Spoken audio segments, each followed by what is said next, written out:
Okay, Renaissance Man, I really hope you're just taking your time through this movie and watching it bit by bit. That's what I would like. Later you can watch the whole movie again if you want. I honestly think you will get the most out of it if you do it like this.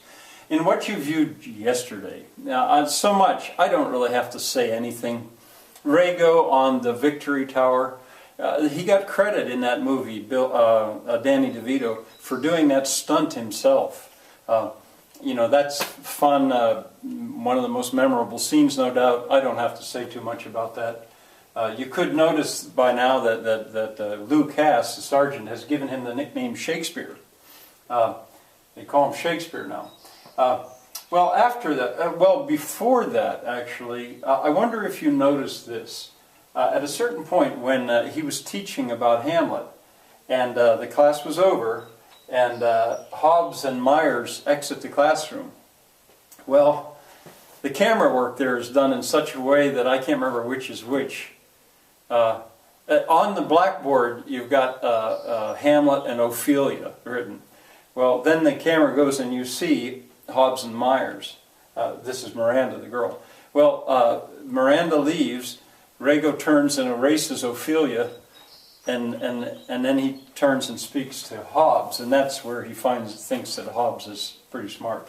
But anyway, that kind of camera work, it's cleverly done, and the movie is full of that if you're watching for it. I wanted to mention that Vietnam, the issue of Vietnam, was brought up in the movie, a very important issue to me and people of my generation, and Rago would be like that. It left us with a feeling that is not good about the military. That in a sense we have it lifelong, I suppose. And Rago is like that. Well, you find out why the movie is called Renaissance Man. In the scene, after Miranda calls him, why are you always such a jerk? And he says, that's what my daughter Emily always says. Well, in a way, that's an echo, because earlier in the movie she had called him a jerk, if you watched it from the beginning.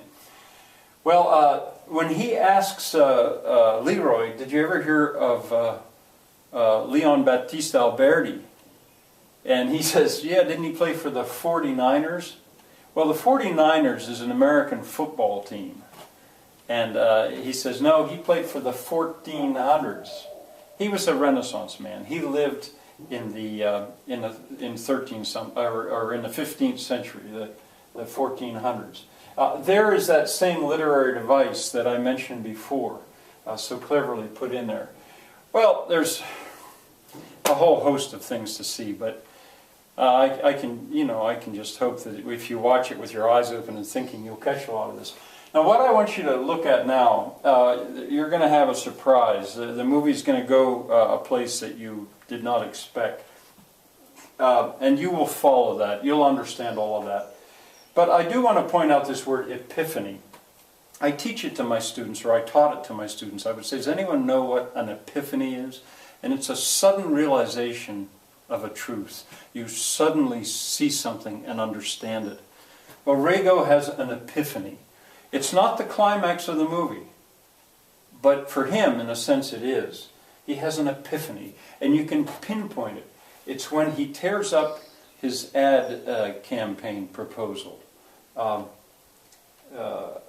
He takes his own advice and realizes that he should do so. Now, the music picks up and it all gets fun. Notice that he puts a piece in the puzzle just before he leaves his apartment. One of those subtle little touches that I'm talking about. There's an echo with the acronyms. As he's leaving and a guy asks for directions, Rago gives him directions using all these acronyms, all these letters, and the guy just looks puzzled. We'll see Rago switch places. That is a literary device, Rago, or echo. Now, as he's marching along, notice when they filmed that they put Rago, the short, fat guy, beside Leroy, the tallest of all the soldiers. It looks funnier that way as they're going along in cadence marching. And then finally, I would ask you, please stop at the end of the 11th section. And if you're using the movie, it's at the end of them seeing Henry V on stage. In Canada, there's a famous theater, Stratford Ontario, I think is where it is, and they've gone up there to see the play Henry V. So please stop there. I stopped my class. I stopped them for 1 day. We stopped watching the movie because I have something else to teach, which will make it so you will much better appreciate the end of this movie. All right, I'll see you Monday. If you're a Christian, Happy Easter. If you're a Jew, Happy Passover. See you Monday.